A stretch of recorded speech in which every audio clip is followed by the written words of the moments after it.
ከስድቡ ነው ወደ ኢስላም ማዳመጥ የመጣሁት ማለት ነው እንጂ ስለ ኢስላም ምን ምንም አላውቀውም ጨርሾ ነው ማለት ነው። መስማቱ ምድል የለኝም። ስለ እስልምና ሲሰድቡልሽ አንተ ጋር መጣሁ። ያ ሰላም ይገርማል። እንዲህ እኔ እላለሁ። የሚገርምሽ ምን እላቸው ነበር ልጆቹ፣ ምናልባት ሰምተሽ ሊሆን ይችላል።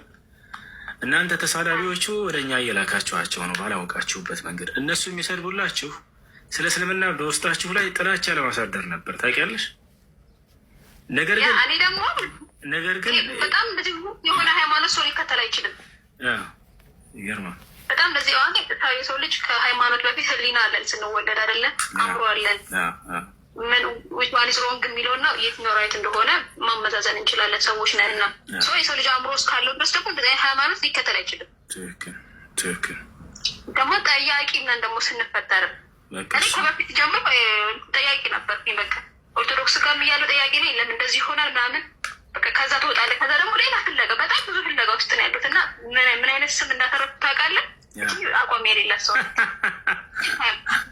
የምሬ ነው። አሁን በጣም የሚያስፈራኝ አሁን ሶሻል ክራይሲስ ይጠብቀኛል እኔ ማለት ነው።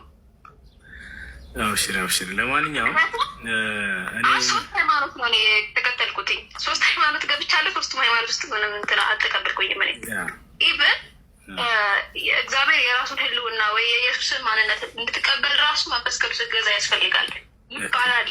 ከታች ውስጥ መንፈስ ቅዱስ ወረደ ይባልና ሰዎች እንደዚህ ይንቀጠቀጣሉ ምናምን ነገር ሌላ ቋንቋ ምናምን ይናገራሉ። እኔ ደግሞ የጌታ ተከታይ እስከሆንኩኝ ድረስ ለምንድን ነው መንፈስ ቅዱስን የማያገኘኝ? እኔ ለምን ራሱን ለምን አያሳውቀኝም የሚል ያለኝ ግን አንዳንዴ ደግሞ ሰው ነህና አምላክ ጥያቄ ያነሳው ምናምን ፍራቻ ስላለ ደግሞ አድባለሁ ማለት ነው። እንደዛ ብሎ ነገር የለም በኢስላም ላይ። አሁን አንድ ሰው መጠየቅ ከፈለገ ማንኛውም ጥያቄ መጠየቅ ይችላል።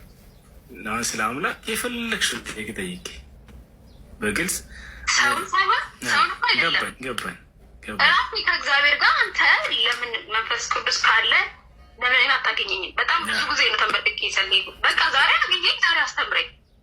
እኔ ያልበራልኝ ነገር ካለ ይሄ የሰውኛ አእምሮ ተቆጣጥሮ ከሆነ አንተ አስተምረኝ። ምክንያቱም ብዙ ሰው እነዛ ፊሉ ስንሰማ ማለት ነው እኔ ያንን ኤክስፔሪንስ ለምን አላደርግም እንትን የሚል አውቀው እየሸወዷቸው ነው። ወላሂ እስኪ አስቢው፣ መንፈስ ቅዱስ ይወርድልናል ብሎ ምእመኑን እንደዚህ መሸወድ። መንፈስ ቅዱስ ከአምላክ ዘንድ በነቢያት በኩል የሚላክ ነው። ለነቢያት ይገለጣል።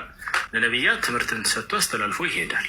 ገብቶሻል? ይሄ ነው አላህ በቁርአን ላይ ይህን ቁርአንን በመንፈስ ቅዱስ አማካኝነት ላኩላቸው ብሎ ነግሮናል። አየሽ፣ በሱረቱ ነህል ላይ ሲናገር ቁል ነዘለሁ ሩሑል ቁዱስ ቃል በቃል መንፈስ ቅዱስ እያለ ማለት ነው። ቁል ነዘለሁ ሩሑል ቁዱስ ሚን ረቢከ ቢልሐቅ ይላል።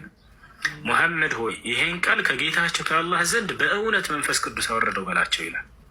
አየሽ፣ በመንፈስ ቅዱስ አማካኝነት ለነቢያት ቃል ይወርዳል እንጂ ለማንም ተራ ሰው ዝም ብሎ መንፈስ ቅዱስ የሚመላለስ ነገር አይደለም። እና ይሄ ነው እኔ ወደ እስላም እንድትመጪ ነው የምመክርሽ። ጥያቄዎች ካሉሽ እንትን በይና ጊዜው ሳይመሽ መቼ እንደምንሞት አናውቅም። ወደ እስላም